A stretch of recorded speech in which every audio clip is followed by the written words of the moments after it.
En esta hora, Señor amado Dios, aleluya, te rogamos. Intercedemos por tus siervos, Señor. Siempre estamos muy agradecidos porque tú, Señor Dios mío, levantas siervos, Padre, humildes, levantas siervos, Señor, temerosos. Dios, en esta hora, Padre amado, oramos, Padre, por tu Hijo, Señor. Te rogamos que tu presencia, Señor Dios mío, inunde este lugar, Señor. Cuando Él hable, Señor, seas tú usando sus labios, sus manos, sus oídos, Padre amado, Señor. Lo bendecimos, Padre, a tu siervo en tu nombre. Gracias te damos, mi Dios, en el nombre de Jesús. Amén y amén. Aleluya.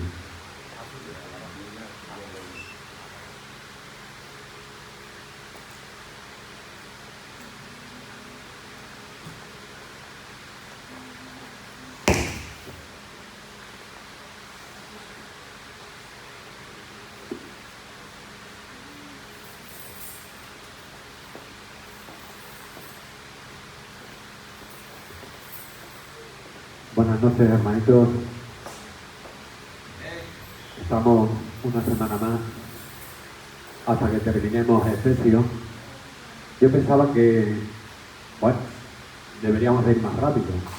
De hecho, según mis planes, deberíamos de estar ya por el capítulo 3 y terminando hoy el capítulo 3. Pero resulta que aún no hemos terminado el capítulo 2 de Efesios. No pasa nada. El tema es lo que os dije cuando comenzamos, que era una carta profunda, era una carta con mucha enseñanza, y hay un problema cuando hay mucha comida, y es que uno puede pegarse un atracón y luego sufrir las consecuencias, o tiene otra opción, y la otra opción es comerlo con tranquilidad, de manera que pueda asimilarlo lo mejor posible y alimentarle, fortalecerle y hacerle crecer lo más posible. Lo que se aplica a la alimentación lo podemos aplicar a la enseñanza. De manera que nos vamos a ir al capítulo 2 del libro de los Efesios, de la carta de Efesios, y vamos a leer 2 versículos. En realidad vamos a estudiar del 11 al 22. Del versículo 11 hasta el final del capítulo. Pero vamos a leer 2 versículos porque no me gusta lecturas largas, sino concentrar la enseñanza. Capítulo 2 de Efesios, versículos 12 y 13. Y dice así: en aquel tiempo estabais sin Cristo, alejados de la ciudadanía de Israel y ajenos a los pactos de la promesa, sin esperanza y sin Dios en el mundo. Pero ahora, en Cristo Jesús, vosotros que en otro tiempo estabais lejos, habéis sido hechos cercanos por la sangre de Cristo. Amén. ¿Podemos sentarnos? Bueno, aquí está hablando de una realidad, hermanito. Esa realidad es el tema de esta segunda parte del capítulo 2 de Efesios. Ahora bien, el capítulo comienza con una palabra: recordar o acordar. Depende de la versión que vaya a utilizar. Dice en el versículo 11, reconciliación por medio de la cruz. Y ahora el texto dice: acordaos de que en otro tiempo vosotros los gentiles, en cuanto a la carne, eres llamados sin circuncisión por la llamada circuncisión hecha con mano en la carne. Bueno, la semana pasada estuvimos mirando el tema anterior, que si lo miráis al principio del capítulo 2, lleva por título Salvos por la gracia. Vimos que la salvación es un regalo de Dios. Hay muchas versiones y muchas teorías acerca de cómo los hombres llegarán a ser salvos en esta vida. Unos piensan que se trata de hacer lo más posible para que, teniendo en cuenta las meteduras de pata, al final nos salga un saldo positivo que nos evite el infierno y nos lleve al cielo. Eso es lo que piensan algunos. Otros piensan que salvarse no es una cuestión de lo que uno hace, sino del conocimiento que tiene. Hay gente como por ejemplo los gnósticos, o como por ejemplo los mormones, que lo que creen es que sabiendo ciertas cosas te vas a salvar. Sabiendo un conocimiento que está oculto a la mayoría y que solo tienen los elegidos. Los mormones se basan en eso. Aquel que se bautiza en el templo, le empiezan a dar una serie de historias, de cuentitos, de películas, para alucinar, que supuestamente son los que le dan la llave para entrar, y los gnósticos piensan exactamente lo mismo. Pero la Biblia enseña que somos salvos únicamente por gracia. La gracia es el favor de Dios al hombre que nada merece. Nadie puede ganarse la salvación, pero Dios la ofrece a todo aquel que crea en el nombre de Jesús. De manera que todo aquel que en su corazón cree que Jesucristo es el Señor y que Dios el Padre le ha resucitado de entre los muertos cuando lo mataron y lo enterraron, todo aquel que cree eso y lo confiesa con su boca es salvo. La salvación es pura y simplemente por gracia. La semana pasada vimos cómo es la salvación, por gracia. Pero ahora vamos a hablar un poco más acerca de la salvación. Vamos a mirar cómo la salvación llega a su fin, cómo se produjo y en base a qué. Por eso dice en el versículo 11, acordaos que en otro tiempo vosotros los gentiles. Sabéis, es bueno recordar. Y es algo que habitualmente hacemos. Cuando una persona nota en su vida que no recuerda las cosas, sabe que tiene un problema. Sabe que tiene un problema. No sabe dónde ha dejado la llave, o no sabe dónde ha aparcado el coche, o no sabe de dónde viene. Porque si no sabe de dónde viene, no sabe a dónde va. Pero además, si no recuerda ciertos hechos en su vida, no es capaz de valorar su vida hoy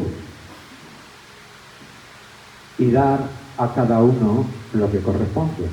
A Dios lo que es de Dios, y a todos aquellos que te han bendecido y te están bendiciendo a tu alrededor, lo que también te corresponde. La Escritura dice aquí, acordaos que en otro tiempo vosotros los gentiles. Hubo un día en el que todos aquellos que hoy creemos en el nombre de Jesús estábamos perdidos. Perdidos. Había una realidad en nuestra vida. Habíamos pecado una, otra vez. Y no quiere decir que eso fuera porque fuéramos peores que los que están fuera. No. Sencillamente porque todos los hombres hemos nacido destituidos de la gracia de Dios. Todos los hombres hemos sido concebidos en pecado. Tu padre y tu madre, mi padre y mi madre, eran pecadores. Ellos deseaban lo mejor para ti y para mí, pero no podían evitar el hecho de ser quienes son. De manera que todos nacimos bajo condenación y bajo la maldición de Dios. Eso es de lo que está aquí hablando. Acordaos de que en otro tiempo vosotros los gentiles, en cuanto a la carne, habéis nacido pecadores. Pero no solo habíamos nacido pecadores, Porque los judíos también nacen pecadores y sin embargo están naciendo o estaban naciendo en aquel momento dentro de un sistema de alianza y de pacto con Dios. Dios había hecho unas promesas al pueblo de Israel y todos y cada uno de sus descendientes tenían derecho a ellas con el único requisito de que tuvieran fe, se agarraran a ellas y las confesaran. Nosotros nacimos fuera del pacto. Dice la Escritura aquí en el versículo 12, que en aquel tiempo, cuando nacimos, hasta el momento de encontrar al Señor, estabais sin Cristo, alejados de la ciudadanía de Israel y ajenos a los pactos de la promesa, sin esperanza y sin Dios en el mundo. El judío nace perdido. Nosotros no solo nacíamos perdidos, nacíamos sin un punto de referencia, sin unas noticias consoladoras, sin un pacto que se nos ofreciera. La Biblia dice que estábamos sin esperanza y sin Dios en el mundo. La gente cuando nace caída, y sin embargo nace sin miedo. Eso es producto de dos cosas. Una bendición de Dios, que es la de la inconsciencia, la de la inocencia. Los niños no se dan cuenta de la realidad. Por eso no tienen ese temor. Pero al mismo tiempo no solo nacen sin esa realidad, es que nacen con el amor de un padre y de una madre que Dios en su gracia natural les da. Ellos nacen con eso. Pero nosotros nacimos alejados de la ciudadanía de Israel. Nacimos perdidos, nacimos sin nada. Simplemente con un padre y una madre que nos amó. El pueblo de Israel nació con una promesa, con un pacto. Tú y yo nacimos y vivimos hasta el momento en que conocimos al Señor. Alejados de la ciudadanía de Israel, éramos gentiles. ¿Sabéis qué era un gentil para la mentalidad judía? Un gentil para la mentalidad judía no era otra cosa que alguien que había sido creado por Dios para alimentar el infierno. Un judío tenía prohibido ayudar a una mujer parturienta que fuera gentil. Tenía prohibido ayudar. ¿Sabéis por qué? Porque no se podía, según ellos, alimentar el mundo con mala gente. Y había un dicho entre los judíos que decía, igual que matas a una víbora, matas a un gentil. Nosotros nacimos alejados de la ciudadanía de Israel, ajenos a los pactos que Dios les había dado a ellos, sin esperanza y sin Dios. Hoy día los judíos siguen mirando al resto de los pueblos con desprecio, con orgullo, con soberbia, porque ellos se creen mejores que los demás. Ellos saben que son el pueblo de Dios y te voy a decir una cosa, lo son.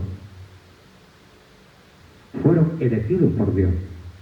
Pero no fueron elegidos por Dios porque fueran mejores que los demás pueblos, sino para llevar una misión ante los demás pueblos. Ellos fueron elegidos por Dios para dar a conocer la voluntad de Dios, la palabra de Dios y la venida de Cristo. No es que Dios simplemente ame solo a los judíos, no. Es que Dios tenía un propósito, Dios tenía una hoja de ruta para llevar a cabo estos propósitos. Y lo primero que Dios buscó fue un pueblo para usarlo y a través de él dar a conocer al mundo su palabra, al mundo su evangelio. Sin embargo, ellos despreciaron al resto. Habían sido elegidos para servir a Dios a través de los hombres y se creyeron mejores que los demás. Pero fíjate, esos que son todavía hoy objeto del menosprecio de los judíos, resulta que en el versículo 13 han sido bendecidos. Ahora en Cristo Jesús, vosotros que en otro tiempo estabais lejos, habéis sido hechos cercanos por la sangre de Cristo. Aquí se está refiriendo a los gentiles, pero también se está refiriendo a cada uno de nosotros. ¿Por qué? Porque los gentiles habían sido durante un tiempo excluidos del conocimiento de Dios, y aquello se había agravado dado que el pueblo de Israel no había cumplido el propósito que Dios le había dado. Pero llegó un momento en el que Cristo Jesús nos acercó a Dios. Ahora en Cristo Jesús, vosotros que en otro tiempo estabais lejos, habéis sido hechos cercanos por la sangre de Cristo. Lo que el Evangelio enseña es que todos los hombres nacen alejados de Dios a causa del pecado. Dios ama a los pecadores, sí, tanto a los que están convertidos como a los que son inconvertidos.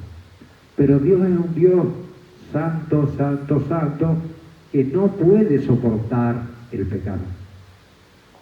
Y un pecador no podría soportar la presencia de Dios. Directamente desaparecería en el instante, en el momento. De manera que, para que el hombre pueda acercarse a Dios, necesita un mediador, necesita un salvador, necesita alguien que cumpla por él toda la justicia que Dios exige para ser salvo. Amarás a Dios sobre todas las cosas y a tu prójimo como a ti mismo. Pero no necesita solamente alguien que cumpla ese requisito imprescindible de Dios que exige para que podamos acercarnos a Él, que nosotros no podemos cumplir por nosotros mismos. Es que además se necesitaba un mediador que hubiera pagado tu deuda y la mía.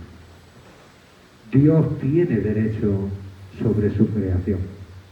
Al igual que tú tienes derechos sobre la vida que compras o sobre el móvil que compraste o sobre el perrito que te regalaron. Sobre las cosas, sobre los objetos. Dios tiene derecho. El hombre es una creación de Dios, hecho a imagen y semejanza de Dios, pero Dios tiene el derecho de ser obedecido, de ser exaltado, de ser alabado, de ser honrado. Y el hombre continuamente está quebrantando ese derecho. Por eso fue necesario que la sangre de Cristo nos acercara a Dios. Tú y yo estábamos alejados de Dios, separados de Dios, maldecidos por Dios. Pero ahora en Cristo Jesús, vosotros que en otro tiempo estabais lejos, habéis sido hechos cercanos por la sangre de Cristo. Cristo Jesús murió por ti. Murió por ti. Tenlo en cuenta. Hay dentro de la iglesia evangélica, bueno, pues una historia, un debate acerca de por quiénes murió por Cristo. ¿Murió por todos los hombres o murió por la iglesia? Yo no voy a entrar ahí ahora.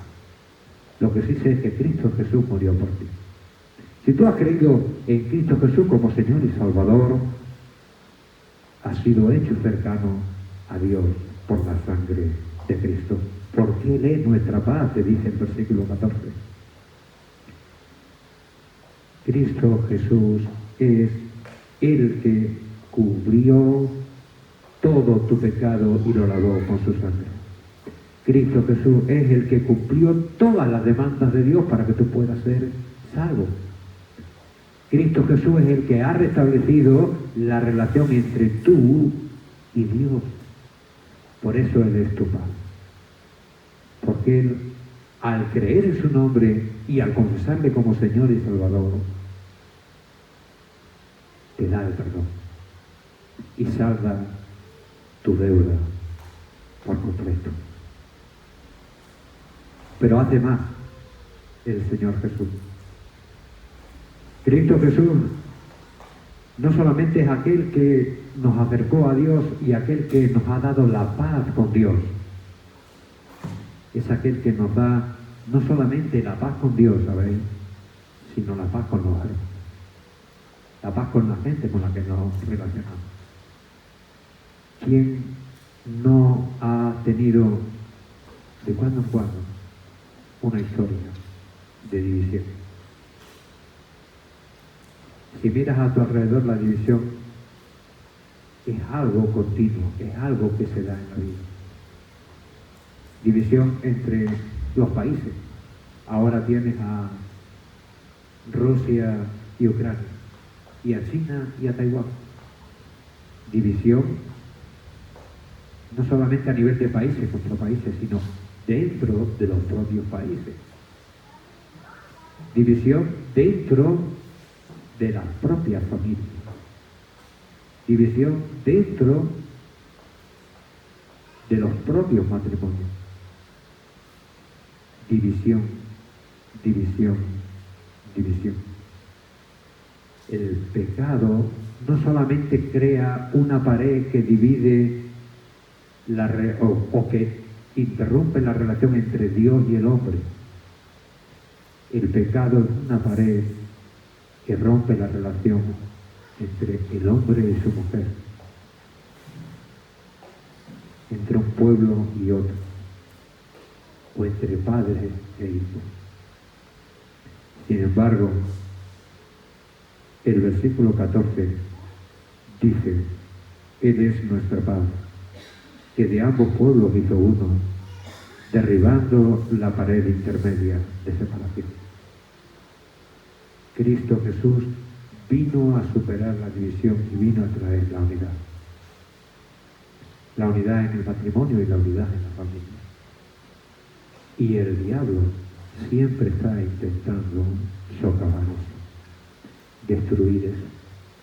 Destruir la unidad en la familia, destruir la unidad en la pareja, destruir la unidad en la iglesia, destruir la unidad en el país, destruir la unidad. Porque cuando no hay unidad, hay debilidad, y el hombre entonces estaría deshumano. Pero Cristo Jesús, amigo, ha derribado la pared de separación entre judíos y gentiles y ha derribado las paredes más pequeñas de separación que nosotros tenemos en nuestra vida, porque surge. Nadie hay perfecto y al final siempre hay historia, y lo bueno de aquel que está en Cristo Jesús, el Señor, es que finalmente Dios triunfa. Finalmente el obstáculo es quitado. Finalmente el amor reina.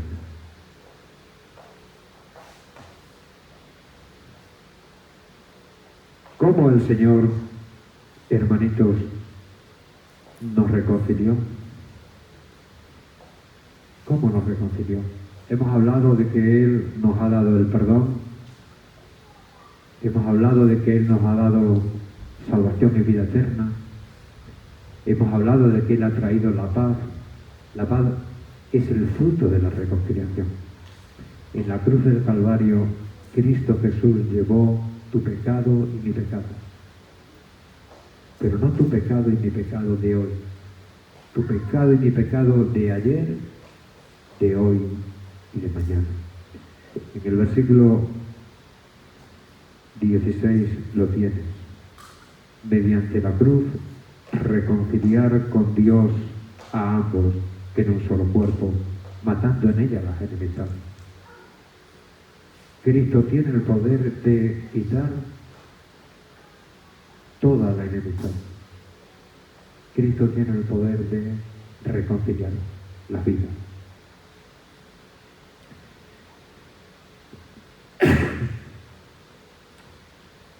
¿Sabéis una cosita? Os he hablado antes de los judíos.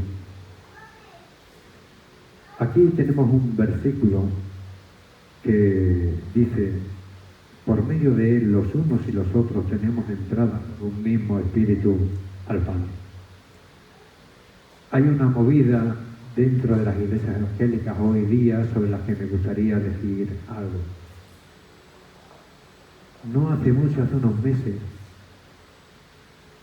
en internet vi la Keila de un tal Celosio,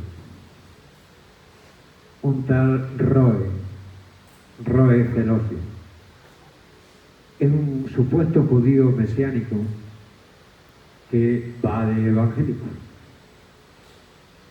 Y hay algo que sí me gustaría decir precisamente con relación a eso.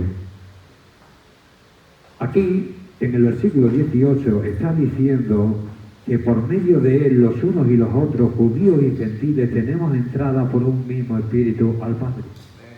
Y en otro lugar de la Biblia dice que a todos se nos dio a beber de un mismo espíritu.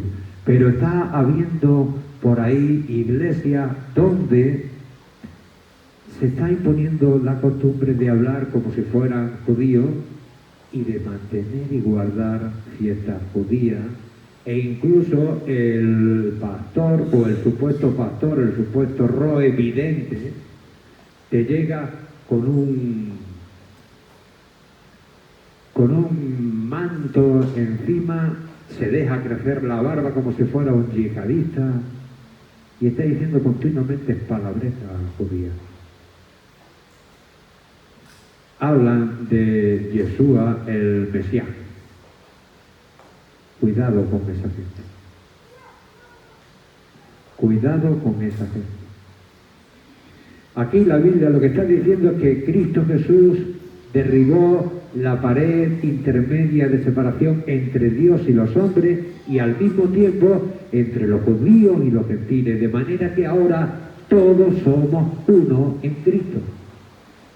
¿Por qué? Porque judíos convertidos aceptan a Cristo Jesús como Señor y Salvador y gentiles convertidos aceptan a Cristo Jesús como Señor y Salvador, y se está cumpliendo lo que la palabra dice, y habrá un solo rebaño y un solo pastor. El Señor le dijo a sus apóstoles: tengo otro rebaño y tengo que ir a por ellos. ¿Os acordáis? Pero habrá un solo rebaño y un solo pastor. Ahora mismo ya no hay diferencia entre el pueblo gentil y el pueblo judío, porque ambos son únicamente el pueblo cristiano. Pero hay gente que se está metiendo en las iglesias con este tipo de historias, que en el fondo son la misma gente contra la que luchaba San Pablo. San Pablo luchaba contra aquellos que trataban de judaizar, que trataban de hacer que se guardaran las leyes judías. Pero Cristo Jesús es el fin de la ley. ¿Por qué es el fin de la ley? Porque Cristo cumplió la ley. Y ahora, para todo aquel que cree en Él, no hace falta que cumpla la ley, que ya fue cumplida por Cristo y que además es imposible para Él.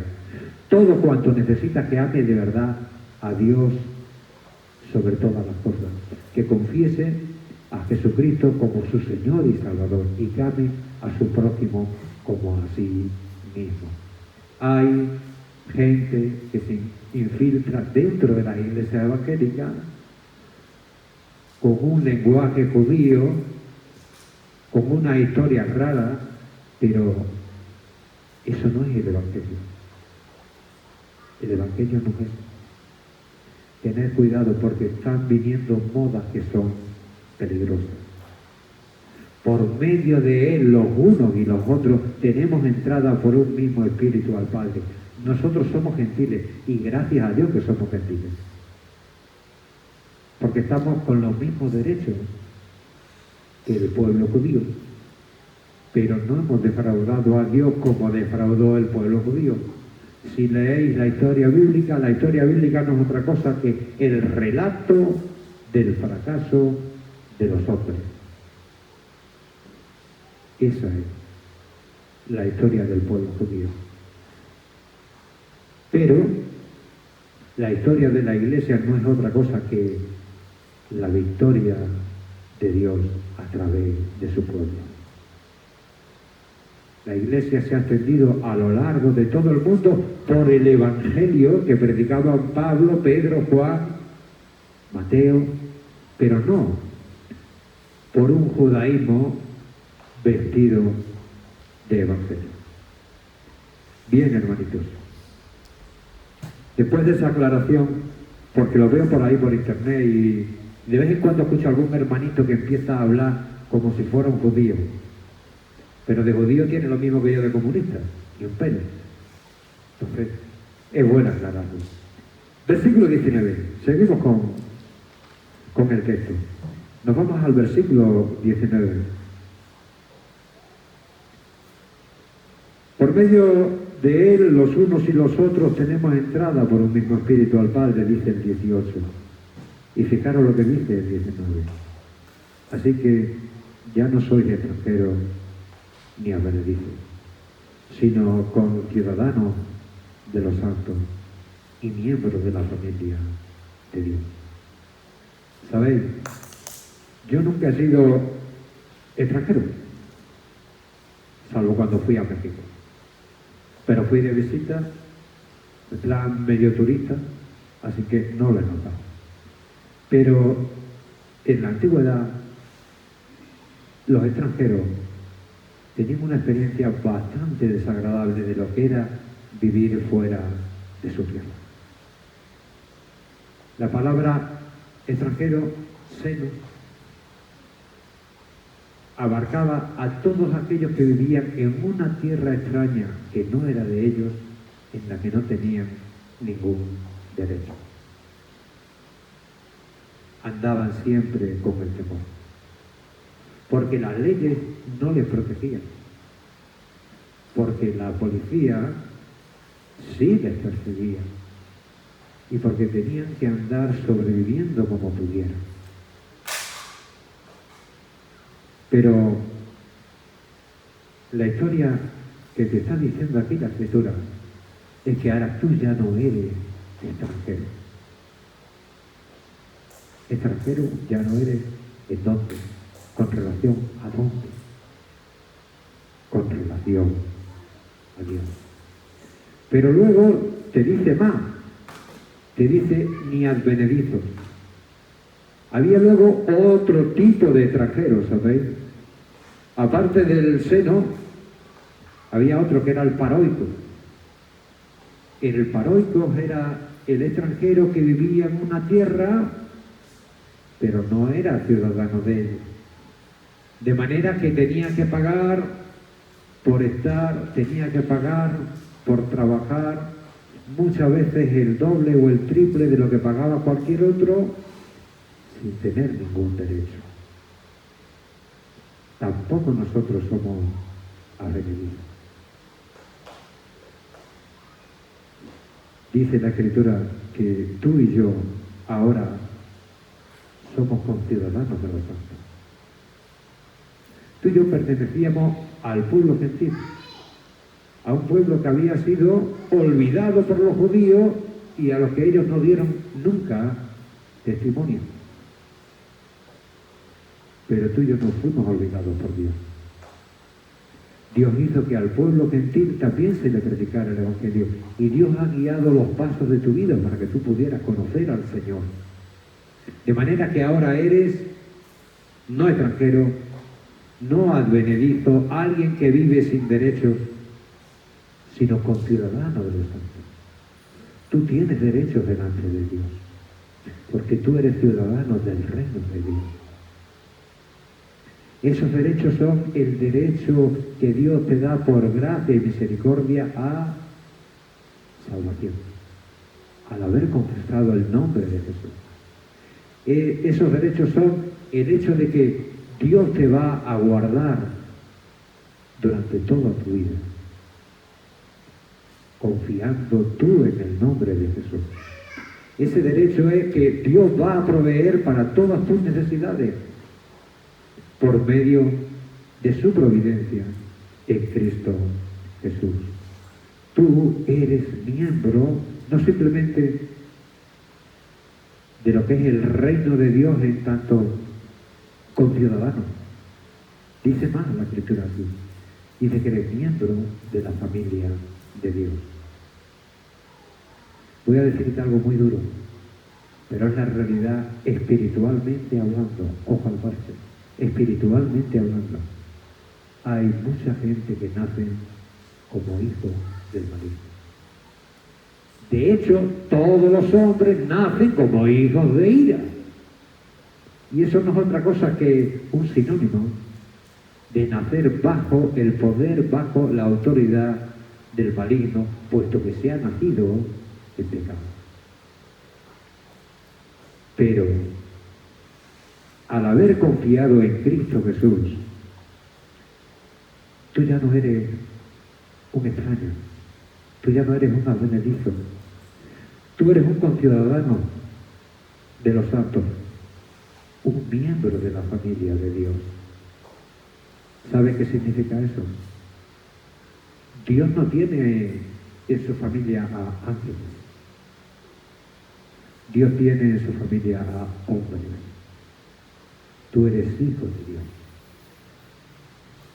Dios es tu Padre.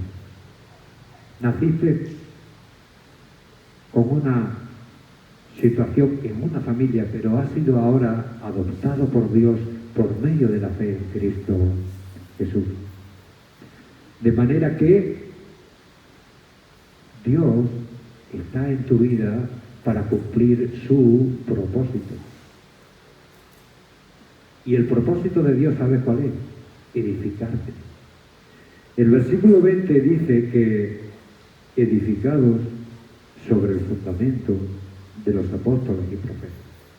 Nosotros somos miembros de la familia de Dios que están siendo edificados sobre el fundamento de los apóstoles y profetas, sobre la enseñanza de los apóstoles y profetas. Dios está edificando tu vida. Dios está cumpliendo su propósito en tu vida. Dios te salvó, Dios te llamó. Dios tiene un propósito para usarte. Dios tiene un propósito para que le conozcas cada día más en profundidad. Y para ser un templo santo del Señor. Creo que una de las necesidades más grandes de la Iglesia, ¿sabe cuál es? La santidad. Y al tiempo es una de las realidades de la Iglesia.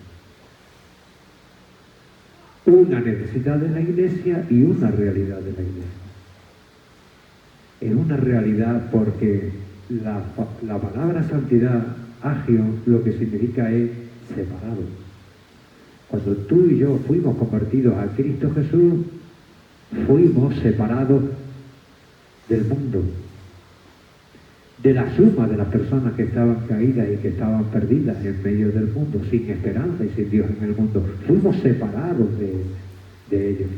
Es una posición legal delante de Dios y es una realidad. Nacimos de nuevo en Cristo Jesús. Pero la palabra agios no es simplemente cuestión de separación del mundo. La palabra agios también significa diferente. Diferente. Si Dios se diferencia de algo al resto de la criatura, ¿sabes en qué sería? No en su omnipotencia, aunque ninguna la tenga. No en su conocimiento. Dios se distinguiría del resto de su criatura en la santidad. La santidad es un atributo de Dios. Nosotros hemos sido santificados, hemos sido apartados para Dios. Pero la santidad no simplemente significa ser apartado, significa ser diferente. Significa vivir bajo la comunión con Dios. Significa dar los frutos del Espíritu. Por eso Aquí dice la Escritura que en Jesús todo el edificio 21, en Jesús todo el edificio bien coordinado va creciendo para ser un templo santo del Señor. Necesitamos, hermanos, santidad. Yo no sé tú, pero yo sí. Santidad. Muchas de las cosas que nos suceden porque no estamos viviendo en santidad. O no estamos viviendo en un nivel de santidad lo suficientemente fuerte como para que esas cosas no sucedan y haya una diferencia, haya una vida real de fruto en el Señor. Necesitamos santidad. Finalmente, hermanitos, vamos a mirar el versículo 22. Estamos ya terminando. Donde la Escritura dice que en quien vosotros también sois juntamente edificados para morada de Dios en el Espíritu. ¿Sabes cuál es el propósito de tu vida? ¿Te has preguntado alguna vez por qué Dios te tiene aquí? Desde que uno se convierte hasta que el Señor se lo lleva, suele cometer muchos errores y suele meter mucho la pata y suele pecar. Y nada de eso agrada al Señor. Nada de eso forma la parte de la voluntad de Dios, pero es parte de la naturaleza humana. ¿Por qué Dios te tiene aquí? ¿Por qué Dios me tiene aquí? Bueno, Dios nos tiene en un principio para su gloria. Todo aquello que sucede en tu vida y en la mía, Dios va a usarlo para su gloria. Dios muestra su gloria cuando te perdona, Dios muestra su gloria cuando te provee, Dios muestra su gloria cuando te protege. Pero no simplemente ocurren las cosas para la gloria de Dios, ocurren también para el propósito que Dios ha buscado en tu vida. Y el propósito es edificarte como morada del Espíritu. Cuando tú y yo somos convertidos, somos hechos templos del Espíritu Santo. Pero ese templo puede ser pequeño o puede ser grande. Pero ese templo puede tener más cualidades o menos cualidades. Puede tener más santidad o menos santidad.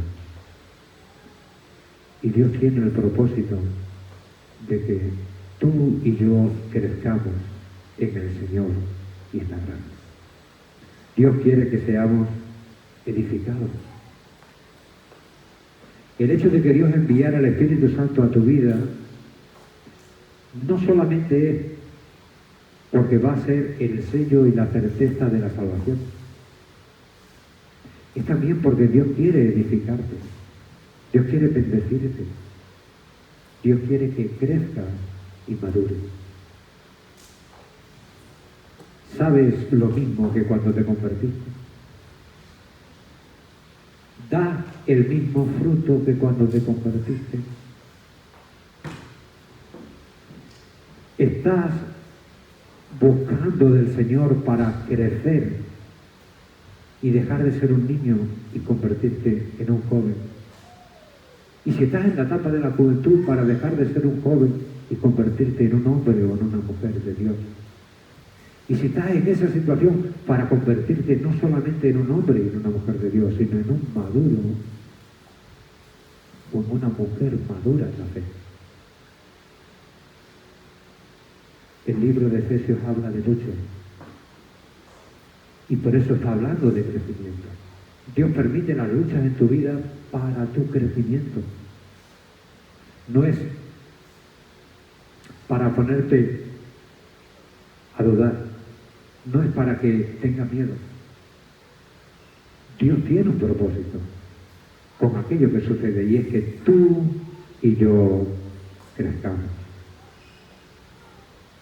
el propósito de Dios va a ser cumplido, hermanitos.